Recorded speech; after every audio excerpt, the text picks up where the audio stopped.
په روایاتو کې راځي چې محمد رسول الله صلی الله علیه وسلم فرمایي چې د هر نبی دپاره دوه وزیران وي، دوه وزیران د اسمان له طرفه څخه وي او دوه وزیران د مځکې له طرفه څخه وي. محمد رسول الله فرمایي ما من نبی الا وله وزیران، د هر نبی دپاره دوه وزیران وي. من اهل السماء، دوه وزیران د چا څخه د اسمانه څخه و وزیران من اهل الارض، او دوه وزیران د مځکې څخه وي. محمد رسول الله فرمایي زما وزیران د اسمانه څخه څوک دي؟ د اسمان وزیران چې زما دي یو جبرائیل علیه السلام دی، بل میکائیل علیه السلام دی. او په دنیا کې چې کوم زما وزیران دي، زما دوستان چې دي، زما ملګري چې دي، هغه څوک دي؟ یو حضرت ابوبکر صدیق دی، بل حضرت عمر رضی الله عنهما دی. نو محمد رسول الله دوی د خپل ځان دپاره ملګري خوښ کړي دي. هر نبی دوه ملګري لري. د مځکې پر سر باندې د محمد رسول الله د مځکې پر سر باندې اول ملګری حضرت ابوبکر دی، دویم ملګری حضرت عمر فاروق رضی الله عنه دی. نو الله تعالی و دې ته څومره غټ شان ورکړی دی په ټولو کائناتو کې. ما تاسو ته وویل چې په روایاتو کې راځي چې تر محمد رسول الله صلی الله علیه وسلم او تر انبیاو را لاندې غټ مقام چې الله تعالی وکم چاته ورکړی دی هغه حضرت ابوبکر صدیق رضی الله عنه دی. ځکه په روایاتو کې راځي د عمرو بن العاص په نامه باندې یو صحابي دی، د الله رسول ته فرمایي من احب الناس الیک، تا ته په انسانانو کې تر ټولو بهترین انسان کم یو دی؟ تا ته نږدې انسان کم دی؟ محمد رسول الله ورته فرمایي عایشه مبارکه رضی الله عنها.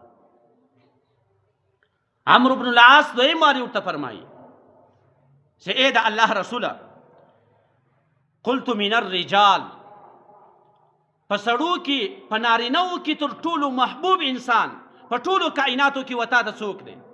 محمد رسول الله صلی الله علیه وسلم ورته فرمایي ابوها، د حضرت عایشې پلار. د حضرت عایشې پلار څوک دی؟ حضرت ابوبکر صدیق رضی الله عنه دی.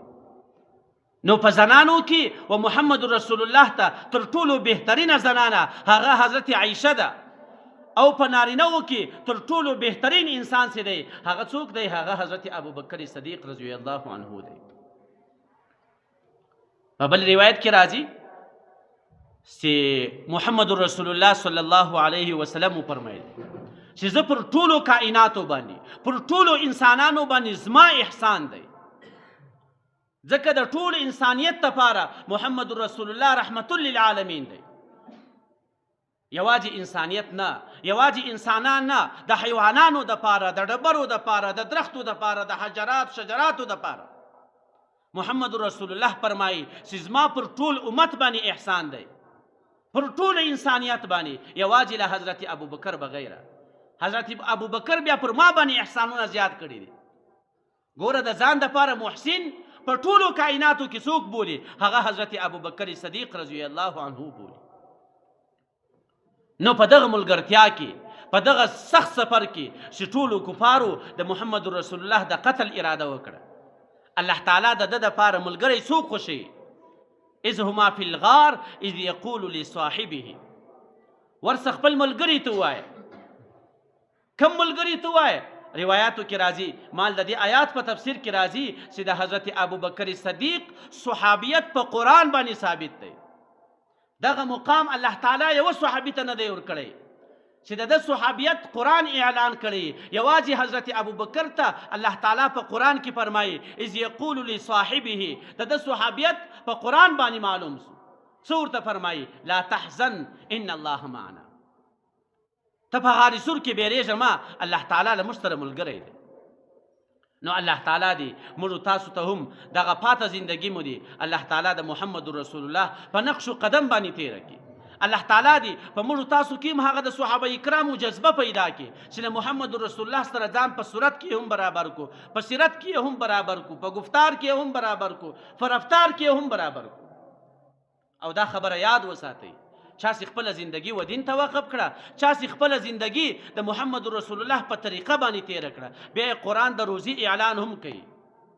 یا الله تعالی فرمای ويرزقه من حيث لا يحتسب، الله تعالی بل داسې ځای رزق ورکوي غټه پریشانی خو زموږ ستاسو د رزق نه ده زموږ ستاسو مسافرۍ وطن پرېښودل اولاد پرېښودل مور پرېښودل پلار پرېښودل هر څه چې موږ کړي دي هرې سختۍ چې موږ وړو صرف د مال دپاره یې وړو هر څه مو د مال دپاره پرېښي دي قرآن څه وایي د محمد رسول الله په سیرت و سیرت باندې خپله زندګي تېره کړه له کومه ژبه رزق درکوم ویرزقه من حیث لا یحتسب له داسې ژبه رزق درکړم چې ستا به ګز سره ګمان هم نه وي بیا به نه پلار درڅه پاته نه به مور پاته هیڅ به هم نه یې پاته له داسې ځایه به را روانه چې ته به هم نه پوهېږې ستا له کومه ځایه راغلی